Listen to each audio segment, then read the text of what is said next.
Welcome to Short Course, episode 79 for October 21st, 2022. I'm your host, Ben Barry. I wanted to start off this return to somewhat regular podcasting with a recap of the 2022 NC Section match, aka the 2022 Carolina Classic. Happened about a month ago. It was the third week in September. Typically, the club where the match is hosted, Rowan, they have their match on the second weekend, and typically we take the second weekend in September. But this past year, that weekend was taken by Karyoptics Nationals, and so we ended up rescheduling for the third weekend, which worked out fine. We actually had better weather. It was raining the second weekend, and it was totally clear, and if anything, a little on the warm side the weekend that the match actually happened, which was it was great. The match went off without any big hiccups, just, the minor things that come along with any big operation where you're trying to coordinate this many people doing things in such a short period of time. So I just kind of wanted to review some high points, some lessons learned, and either things that I think went well and we should do again and other matches would benefit from emulating, or things that we'll do differently next time and things that we've learned. I will start by saying my shooting was nothing spectacular. I shot Karyoptics mostly just because that's where the competition is. I could have shot in production and have a fairly solid chance at taking a production state champion title. But honestly, with the participation being what it is, I didn't necessarily want to, be one of these guys that's picking up trophies because there's not that many people shooting the division. Now, as it was, we did end up having a decent number of competitors in production and a few GMs, which was cool. But it made sense for me to shoot this in Karyoptics, where I came in, I think 13th or 14th, pretty far down the list. But again, I would rather be stacked up in the field of competitors than sort of be on top of, not that many shooters and not that many people that take it seriously. Not that there aren't some people that take production seriously, but for whatever reason, the folks that used to shoot it around here just don't. Everybody's switched to Karyoptics, and so for a big match like this, that's where I shot. I had a couple of stock twos, each of which have a red dot in a EGW dovetail mount, so it's no permanent modification to the guns. I can take those mounts out and put the iron sights back in and shoot them in production if I want. Luckily, I've been fortunate enough to be able to pick up, to get a good deal on a couple. So I actually have 2 dedicated CO guns and 2 dedicated production guns, which is funny because I now have these CO guns and I'm not going to shoot them for a few months because I'm training up to shoot the Extreme Pan American match down in Florida in January, which I am totally looking forward to, and I'm sure I'll be talking about that more in the coming months. But yeah, I'm back to the iron sights for now, planning to shoot that match in production. But the dovetail mounts have been fine for me. I haven't really noticed any issue finding the dot, being able to draw to it, even though the offset from the bore, people talk about it being high. I haven't shot any direct milled guns, so I don't really have a point of comparison, but I haven't noticed an issue even going back and forth between irons and the dot, which is cool. It's unremarkable. It's nice that it's not a big deal.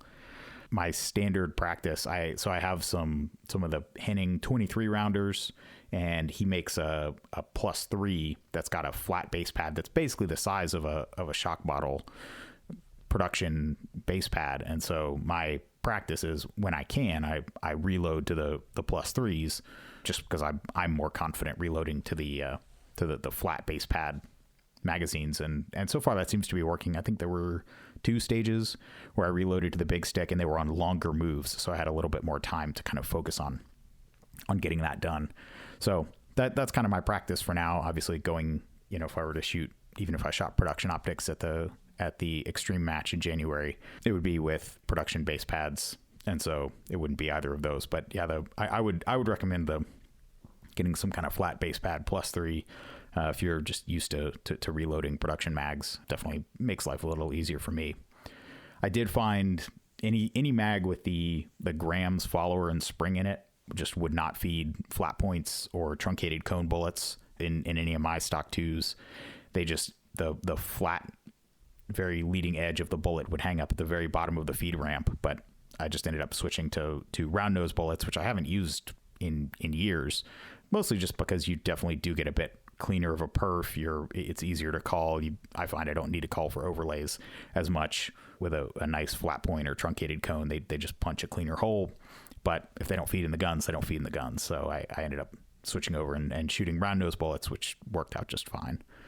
And other than that, the match was fairly unremarkable. I was not as trained up as I would like to be, mostly because I have not been doing a lot of shooting this year. I've been feeling really burnt out. I have not felt like investing in USPSA as a sport because honestly, it seems like things have just been going in such a wrong direction that it's really hard for me to get excited to do anything. Helping out with the state match gives me a lot of satisfaction, putting our best foot forward, making this match, hopefully, doing some things that other folks can copy and aspire to. But, the rest of it, I couldn't find the motivation. Now I will say since announcing that I'm running for Area 6, now there's a sense that I'm actually working towards making things better. I genuinely want to try and help improve some of the issues that I and others see. And that's given me a lot of motivation. So I've been practicing. Honestly, that's part of the reason it's taken me so long to get back to doing this podcast. There were actually 2 nice weekends this past weekend, or 2 nice days this past weekend. And so I actually ended up going to the range for both of them and just trying to shoot a bunch of rounds and just trying to get some live fire in before the weather sets in and it gets too cold, and training gets somewhat more difficult. But yeah, that announcement, making that choice and putting my foot in to run in the election has sort of made me motivated. But yeah, going into this match, I basically had not been practicing or really taking shooting seriously this year just because it was impossible for me to really summon the motivation to try and invest in something that seemed like it was doing its best to drive straight into the ground. So that's about all I have to say about my shooting. Talking about the match itself, lessons learned, things that went well, things that could be improved. Definitely, I think this match was one of the best ones that we've run in a long time, possibly since the match moved to Rowan.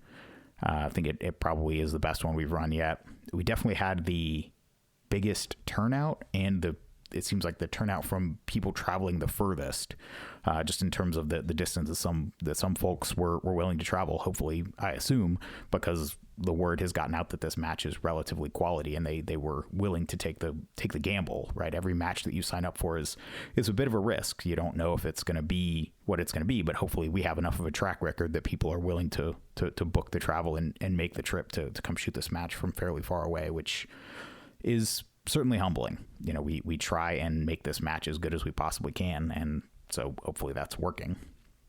Things that were different this month. So one thing this year, one thing that was very different and really it was one of those everybody was talking about it kind of things, was an idea that Nathan Carter of Shooting Sports Innovations came up with. And basically we just renumbered the stages so that they staggered. He called it the diverging diamond, which if you Google it, it's a traffic pattern where you basically end up driving on the left side of the road as you go over a bridge, and then you sort of drive back to the right side of the road. But it ends up being very efficient for interstate interchange type things. But in this particular pattern, basically every time you moved stages, you skipped a bay. And so stage 1 was on bay 1, but stage 2 was on bay 3, and stage 3 was on bay 5. And this all sounds really confusing. We had a diagram. Really, the thing that made it work was Nathan had these big flags on each stage, so it was really easy to see, okay, I'm on stage 3, where am I going? Stage 4, okay, it's over there, I'm just going to the flag. I think something like that would definitely be necessary if you wanted to run it this way, but it worked out really well for us, because what it buys you is when you have people going one bay at a time, the people at the last bay either have a long walk all the way back to the first bay, which messes with your match flow, or what we have done in the past years was we would cycle golf carts, and we would actually have 2 or 3 guys with golf carts and just driving people from that bay, from bay, stage 9, bay 9, all the way back to stage 1, bay 1, just to keep things flowing. That worked, but obviously it required us to rent a few more golf carts and basically, have staff just to drive people around. By doing it this way, basically instead of instead of having a bunch of short moves and one really long one from 9 back to 1, it made every move a sort of short medium distance. And I think it worked. From the people that I've talked to, they said that it was generally effective. It was, kind of confusing at first, but once you get the hang of it, it made sense. And so you basically end up, if you started on bay 1, then you'd go all the way to the end, and halfway through the day, you'd be at the, bay 9, and then you'd basically work your way back, again, alternating bays on the way back. And for the layout of our range, where all the bays are right next to each other, I think it worked out. It's definitely something that we'll be looking at next year, I think. I haven't heard any major complaints about it, so that was good. As is typical for this match, the way it's been run since 2019, whenever it was at Sir Walter for the first time, not the first time, for the most recent time, it is a staff reset match, and so the competitors didn't paste or reset a single target or piece of steel. And obviously this is something I've talked about on the podcast before, but it really is so cool to see it in action. The fact that the shooter to shooter times can be that much lower, the number of reshoots are just so much lower because you have the same people setting the same steel, setting the same movers, pasting the same targets in the same order. It basically eliminates the issue of an unpasted target, or a mover that's set wrong, or a piece of steel that is out of calibration but nobody notices it. As the RO setting it, you are aware of how heavy it feels, and so but you can adjust it between squads, and that's only ever 8 to 10 shooters away, because with the way we run it, it's also pretty small squads, so everything keeps moving really well. And we do all this. We still have 5-minute walkthroughs, which I think is important as a competitor. It's nice that competitors can show up the day before the match, but I think especially for a state match like this, if you can have your stages built in a way where competitors don't necessarily need to spend 15-20 minutes looking at each stage, they can mostly walk up, see generally where the targets are, and have a pretty good plan. That's something to work towards. I think it's very tempting to build these very complicated plans or very complicated stages under the name of, or in the interest of, providing a lot of quote unquote options. And what I find when you look at a lot of stages that someone says has a lot of options, usually what that means is you have to spend 15 minutes looking at it to pick a plan. And at the end of the day, I think I don't know that necessarily is the best metric of what's a good test of shooting. So, I think you can have stages that are challenging and reward skill and trade-offs without necessarily having to, pick from 5 or 6 different available plans. But that's more of a personal opinion. But with this match, the stages I think were pretty straightforward. People, the 5-minute walkthrough, I think definitely helped. People that could show up early were able to. I'm amazed that I even have to say this, but there were some competitors that shot with staff on staff day, and they were allowed to walk stages the day before. It would not have occurred to me that was something I needed to say, but apparently at PCC Nationals this past week, some competitors who had come to shoot with staff because they're shooting another match this weekend were kicked off the range because the staff were apparently quote unquote still building stages or something. But yeah, if you're paying as a competitor to come shoot the match, you get a chance to look at the stages just like everyone else. So that's just a competitive equity fairness issue. So we do that. Yay. Again, that just seems like it should be assumed, but here we are. And if you haven't listened to any other the times that I've talked about staff reset, the high level is you don't necessarily have to raise the match fees. You can get more shooters through the same number of stages, and it really doesn't take that many staff to run a given bay. If you've got a bunch of 32 rounders, yeah, you're probably going to need more staff. But if you have a good mix of short, medium, and long courses, on most stages, you can have one person with a paster gun doing most or all of the pasting. You can have one person with a can of paint go set the steel and paint it, and the timer RO can turn around and paste the last few targets after they're done scoring, while the tablet RO goes and gets the approval from the shooter. And so with 3 or 4 people, you can run most stages as long as everybody is contributing and understands their assignment and gets to it as soon as the range is called clear, which is, I mean, to me, it's without question the way every level 2 match should run. But we obviously that's how we do it here in North Carolina, but it's far from a universal practice.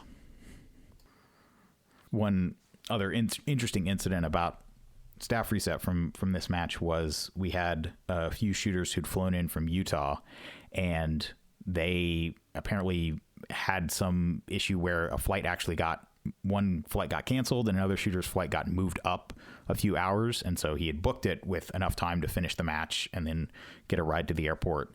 And because this flight had been moved up, their whole group was in jeopardy with their shooting schedule on Sunday, because I guess two of them were flying out and one of them was giving them a ride to the airport. And we ended up being able to work it out where they actually shot a couple of stages at the end of the day Saturday, and that meant that they were able to take off a few stages early and make this flight. Now, obviously, this isn't a practice that really becomes sustainable if you have to do this for a lot of shooters. So it was kind of a one-off thing. But in this scenario where we had a couple of guys that had flown literally across the country to come shoot our match, we were inclined to try and accommodate them. And when I say we, I mean the match director. I really was not involved with this decision in any way, but I just say we as a member of the staff for the match. And so the staff working, I think it was 2 or 3 stages, just stayed a little later, ran them. I think it was 2 or 3 or 4 shooters, ran them through those stages, and then they were able to take off early on Sunday. And as they pointed out, if this were not a staff reset match, they would feel really bad cutting out on the match early, because they would be leaving their squad in the lurch. But because it was a staff reset match, not only were we able to run them through a few stages ahead of time on the day before they were scheduled to shoot, they were able to take off and their squad didn't suffer because they weren't losing a bunch of people to help reset. And it was one of those things that, to me, I'd never really thought of it as an advantage or a possible use case, but the fact that we were able to improvise and make it work was it was cool. It's nice when you have the flexibility to do things like that. And, other than that, the rest of the trick, it's just about trying to save people where you can. So the NC section has bought a whole box of paster guns. I think we have 2 for every stage, so 18 or 20 of them, because we run 9 stages. And so they just, the section owns them. They come out for the state match, and they're always there to be used. And that way you can have one person keeping up almost with the timer and the tablet RO as they're scoring and pasting, because obviously with a paster gun, you can paste almost as fast as you can visually score. Like I said, by using this new numbering scheme, we were able to save a few people and a few golf carts from having to drive the competitors around, which again, we'll do it if it makes sense for the match flow, but not having to do it, being able to save those people and reallocate them somewhere else was beneficial. And then I can't thank Bill Duda enough for making the trip down, bringing all of his equipment and running the stats for the match, because there again, it saved us having to have a person copying scores for paper backup. So it saved us 9 people on staff by just having the technology set up so that as soon as the shooter hit approve, the score log was uploaded and it went to their email. And so again, we didn't have to mess with paper backups at all. So that's the trick. Yeah. With staff reset, you try and allocate the people where they're needed, and you try and sort of pull them off of any other unnecessary job. We had our quartermaster. He was driving around and he would deliver water to the coolers that we had on the bays, but we didn't have one person dedicated to just driving around with the water for the staff and the competitors, because we just had the staff. We had a sign-up sheet, and one person per stage brought a cooler, and then there was just a cooler on the bay with the water for the competitors and the staff to share. And we kept it stocked with ice and with water, but we didn't have to have somebody on a golf cart driving around delivering that kind of thing. Something else that was a new thing for us this year is we ran staff day a little bit differently. So we actually had embedded ROs with the staff squads. So we had 4 squads shooting on staff day, and we had one person dedicated to just running the timer for every shooter on that squad all day. And that was nice because, yes, on staff day, we were pasting and resetting for ourselves, and we were having to juggle the tablet around among the competitors. But at least we had one dedicated person who was just focused on running the timer. And so you weren't playing the game of, who's got their mags loaded, who can take the timer.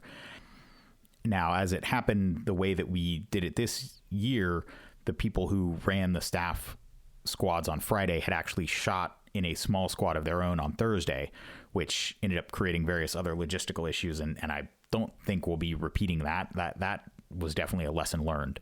But what we've talked about is the idea of there are some folks that perhaps they want to volunteer and help the match, but they also want to shoot with some friends on a squad on Saturday or Sunday. Well, if they volunteer to be an embedded RO and run a squad on Friday, then they can just shoot as a regular competitor on the weekend, and then you've got your embedded ROs for the staff, which definitely is a benefit. You know, you want to give your staff every chance to shoot well. You're never going to shoot as well on staff day. But the closer you can get to the full competitor experience, the better. And so I think that's probably something we'll look at and adjust next year and see if we can get some folks that are willing to, like I said, work Friday and then shoot sometime Saturday or Sunday on a regular squad, but they've contributed to the enterprise by running the squad on staff day. As far as lessons learned, I think the big ones are around stages, stage design, and stage construction. And I think the big one for me is I have typically shown up on build day and helped build the stages, but also I've tried to look at the stages, look at the diagrams, and either find places where the stage wasn't quite built to the diagram, right? A lot of times your stage building crew might not necessarily appreciate some of the nuances of target positioning or angling or the orientation or relative position of walls, that sort of thing. Or sometimes it's just trying to tweak a stage on the ground that might have been a decent design, but it just, once it's actually on the ground, either it's not working for some reason. And so I've always tried to contribute to the match in that way by looking through the stages, trying to find, okay, is there a place where we can make this position more interesting by slightly spreading out the targets or changing the angles or putting up a barrel stack so you have to move a little bit to you can't, see these two targets from one spot. You have to take a little half step to see them. Those sorts of tweaks and changes once the stages are actually on the ground. And like I said, because of some logistical issues, we ended up running a squad of shooters on Thursday, which was typically build day. This is, when I was going through the stages and trying to make those tweaks and changes. And not all the stages need it, but some of them did. And because this squad was getting ready to shoot and wanted to have enough time, that process did end up getting cut short. And in retrospect, I think I do wish that I had pushed back a little bit harder to make some changes to the stages before anybody had shot them.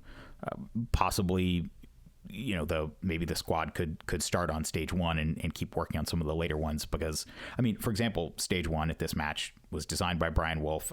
He was there to help set it up, and it was set up exactly to the diagram, and it was a great stage. The angles were well calibrated. The shooting positions were tricky. You couldn't just kind of stand in one spot and shoot everything. Meanwhile, on the very next bay over, which because of this numbering scheme happened to be bay 9, was what I thought was a really good stage design on paper from Jarrett Heinrich, one of the other stage designers who contributes stages to the Sir Walter match with me, as well as contributing stages to Area 6. He had put together a pretty good design, but the build crew that had put it together didn't appreciate a lot of the nuances of sort of the walls and the positioning. And that stage in particular was the one that I wish I'd had more time with. And it just, there were spots where you could basically post up and shoot 10 to 12 shots basically from one position. There was a pretty bad, and not 180 trap. I hate the word trap, but it was very tempting. There was a spot where you were coming out of a port and it was very tempting to shoot right at the 180. And if you were to stumble or blip the gun for whatever reason, you were going to be breaking the 180. And it just created the kind of risk that you would like to eliminate from major match stages. And just in general, it ended up being a more sort of, it was just a very plain stage. There wasn't a lot of interesting choices or shooting or trade-offs. It was a lot of just go to the spot, shoot all the targets, move to the next spot, shoot all the targets, where the actual design that Jarrett had put together was, I think, quite good.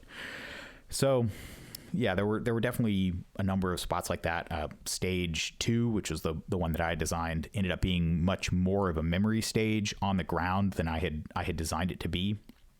And so just things like that, where if I had had another hour or two to maybe move some walls, add or remove barrel stacks, that kind of thing. I think the stages could have been better. Now, don't get me wrong. I think the stages were good.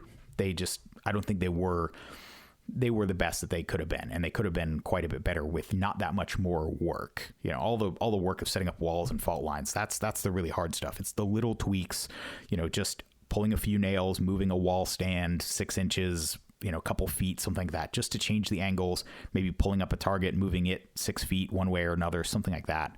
It's not a huge amount of work, but those little tweaks, if you can have somebody on the staff for your match who can look through and really look for those opportunities to take a stage that is fine and really take it to the next level by adding those little nuances or just whether it's, we had John Royer, the match director, had these pieces of poster board of Coroplast printed up that had the section logo on it and the Blue Bullets logo, who were the title sponsor, and they're based out of North Carolina here. He had these pieces of Coroplast printed up to staple onto walls to use to protect them from getting shot, but also they let us very sort of carefully calibrate exactly how much a target was partialed by a wall, because you could adjust these things in and out before you stapled them up. And then once they're stapled up, they're there for the whole weekend. And so by just having somebody to go through, I think you can really take a match with not that much more work and take the stages from good to great. And again, I in retrospect, I wish I had been a little more insistent about that, because I think these stages had a lot more potential, and some of them were fine. Some of them I actually got a chance to tweak a little bit. Some of them didn't need any tweaking at all. Like I said, like stage 1, that's my main regret looking back is just not sort of spending more time just making those little improvements to the stages as they were built. And things like on stage 9, not to rattle on about this one too much, but for whatever reason they moved the start position from the back center of the shooting area to the dead center of the shooting area, but there was really no viable option except to run from the center of the shooting area 8, maybe 10 feet straight back to the back center of the shooting area where the start position was in the diagram. And so basically it just meant that the RO had to do the whole thing of like trying to get the timer near the shooter and hit the button to give them the beep, but also not get bowled over moving back. And it's just the kind of thing where that was reasonably foreseeable, but we just didn't have the time to sort of debug those issues, which it is what it is. Like I said, that's my main lesson learned from this match. I will also say I personally have sort of changed my philosophy. I think when I have been asked to submit a stage for this match, I've gone with a blank sheet of paper and tried to design something using Rowan's 3-sided bays, because most of the stage design that I do for Sir Walter is it's all either on a bay with concrete walls on the left and right, so you only have the back berm, or some of the stages I have 2 berms to work with, but it's on a somewhat small, kind of wide, shallow bay. And so I've kind of, my temptation and what I've done the last few years is, take the dimensions of this Rowan bay that I have to work with and just go crazy. And I don't think that worked, because fundamentally, as you come up with stage ideas and run them at a monthly match, some of them work and some of them don't. And so my philosophy going forward is to look back at the last year's worth of stages and find something that was an interesting club match stage, and then scale it up to a Rowan 3-sided berm bay. Find a place to move some targets around, or maybe add an array or some walls, but fundamentally take the core of something that's been proven at the club level to work and scale it up.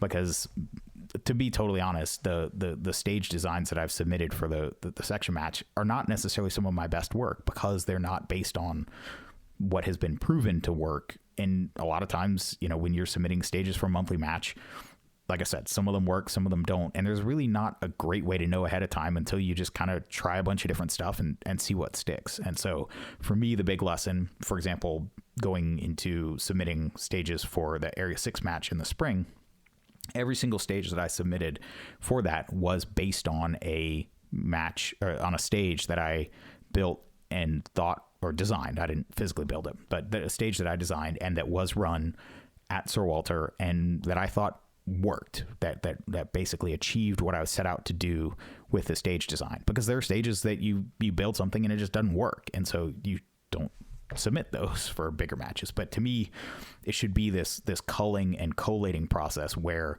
an area match should be some of the best stages that were run anywhere in that area in the past year. Potentially nationals should be soliciting stages from people across the country that are some of the best stages that they've run all year. And so by not just trying to come up with something big and bad and totally new that nobody's seen before, by taking something that's sort of a greatest hits of the previous year's stages, I think the quality can be quite a bit better. And so, like I said, for Area 6, that's my approach. And then going forward for next year at the section, I'll be doing the same thing.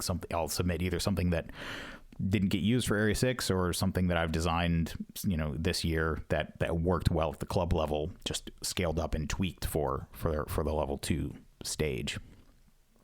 And then the last thing that I just wanted to talk about here was a particular stage that I thought was interesting, and I don't see a lot of these, but it was a stage with 3 shooting areas that were all separated, and you don't see this a lot because in a lot of cases you can accomplish the same thing with just more vision barriers and walls and barrels and that sort of thing. But actually this style of stage where basically you started in, there were 3 boxes, one on the back left, one on the back right, and one in the front center.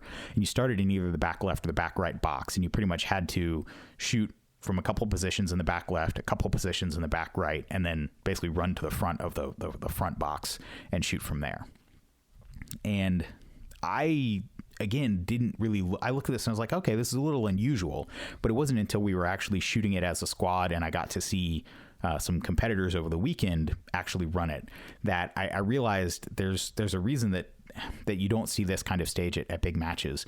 And fundamentally, I think it's just because anytime you're having shooters enter and leave the shooting area, you get a lot of squirrely procedural calls. So you have to be really precise about calling foot faults. If somebody's, is the back foot 6 inches off the ground, 2 inches off the ground when they break the shot stepping in. People, honestly, they're tempted to do some pretty borderline dangerous stuff in terms of maintaining a lot of speed if they're trying to shoot a target as they're falling out of the shooting area. And just generally, I think those types of stages create unnecessary, hard to really be sure rules calls about foot faults, and then just, potentially safety issues with, it's up. Yes, it is on every competitor to make sure they don't break the 180. But at the same time, if you can design stages that don't tempt the shooter into doing anything that comes really close, I think that's a good thing. And so to me, having seen how the stage ran, I don't think I would, really encourage that kind of stage design at a bigger match. I think it probably works fine at a local match where people aren't really pushing speed, but at a level 2 and people are trying to get sort of every edge they can, they're really amped up and juiced up. You're going to see people, really doing some pretty rowdy stuff. And I think, again, at the end of the day, yes, it's on the competitor to make sure they're not doing anything unsafe. And it's also on the competitor to make sure that anytime they're shooting, their foot is unambiguously not on the ground outside the shooting area. So, you might be a millimeter off the ground, but if the RO can't see that, then they're still going to call the foot fault. And so I think that kind of stage tends to create those questionable issues. And at the end of the day, you can almost always recreate the same angles and shooting challenge with walls and fault lines that don't require you to either fall out of the fault line or be tempted to shoot stepping into the fault line. So that was one of those where, again, I hadn't really seen a situation like that at a big match like this. And I think in the future, if I were to see something like that, I would have more reservations about it, just because, like I'm saying, at a local match, I don't know that people are really going to swing for the fences that hard on this kind of stage where you're shooting, either entering or leaving multiple shooting boxes. But at a level 2, especially one with a lot of competition, which luckily we were very blessed to have, then yeah, people are going to push the boundaries quite a lot and create some situations that just don't need to be there. So, like I said, lesson learned. I don't think it was bad. I think it worked, but just things that I am personally attuned for looking forward, and that I would sort of, if I had input, recommend against going forward. So we're already at over 35 minutes, which is rather longer than I like to go on this podcast. 20 to 25 is my goal, but I didn't think I would have 2 podcasts worth of material in this one. But here we are, almost at twice the normal runtime. And this is all leaving everything about running chrono for a separate episode. So I ended up volunteering to run the chrono for this match. So I didn't even run a single shooter through a stage. I just spent the whole day under an easy up running the chrono, and I've got a whole other podcast's worth of notes on that. So that'll be the next episode that I'll record and put out. And the only other thing that I'll have to say is that we have confirmed the dates for next year. So we'll be back at Rowan the third weekend in September. Once again, the normal second weekend is being taken by a nationals. I think this time it's PCC and open, but yeah, there's a nationals the normal weekend. So we'll be back at Rowan third weekend in September, the 14th through the 17th. And if any of the stuff that I've talked about here or any of the match videos you've seen from the match make it seem like this would be a match that's worth your time, we would definitely be glad to have you. You know, we really look at this as an opportunity to try and put on the best match for competitors that want that. And hopefully this is of interest to some of you. Hopefully some of you did get to shoot it this year or last year and understand the level of quality that we're trying to put in the match. And it'll be the same crew running it next year. John Royer, match director. Stephanie will be section coordinator. I'll be in the background fielding questions and, you know, trying to offer unsolicited opinions here and there, but it'll be the same crew, and hopefully you can join us. Well, that's all I've got for this week. If you want to get in touch with me, my email is podcast@barryshooting.com. Talk to you next time.